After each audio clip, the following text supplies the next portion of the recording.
ഇന്ത്യയിലെ ഏറ്റവും ഉയർന്ന പ്രതിഫലം വാങ്ങുന്ന നടി ഒരു സിനിമയ്ക്ക് 30 കോടി രൂപയാണ് വാങ്ങുന്നത്. എന്നാൽ കഴിഞ്ഞ 6 വർഷമായി അവരുടെ ഒരു സിനിമയും റിലീസ് ചെയ്തിട്ടുമില്ല. ദീപിക പദുക്കോൺ, ആലിയ ഭട്ട്, കരീന കപൂർ, നയൻതാര എന്നിവരെയൊക്കെ പിന്നിലാക്കി ഇന്ത്യയിൽ ഏറ്റവും കൂടുതൽ പ്രതിഫലം വാങ്ങുന്ന നടി 30 കോടി രൂപയുടെ കരാറിൽ ഒപ്പുവച്ചിരിക്കുകയാണ് പ്രിയങ്ക ചോപ്ര.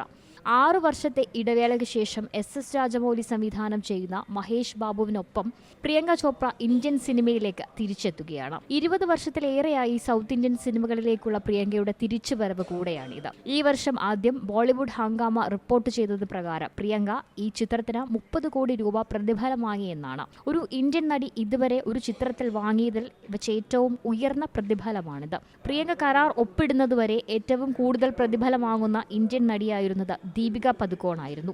കൽക്കിക്ക് 20 കോടി രൂപയായിരുന്നു ദീപിക വാങ്ങിയത്. അവരുടെ ജൂനിയറായി അറിയപ്പെടുന്ന ആലിയ ഭട്ട് ഒരു ചിത്രത്തിന് 15 കോടി രൂപ വരെ വാങ്ങുന്നതായും കരീന കപൂർ, കത്രീന കൈഫ്, കിയാര അദ്വാനി, നയൻതാര, സാമന്ത എന്നിവരെല്ലാം ഒരു പ്രോജക്റ്റിന് 10 കോടിയും അതിലേറെയും വാങ്ങുന്നു എന്നാണ് റിപ്പോർട്ടുകൾ. Entertainment desk, C Malayalam news. ഏറ്റവും പുതിയ വാർത്തകളും വിശേഷങ്ങളും വിരൽ തുമ്പിലറിയാൻ സി മലയാളം ന്യൂസ് എല്ലാ ഡിജിറ്റൽ പ്ലാറ്റ്ഫോമുകളിലും ലഭ്യം.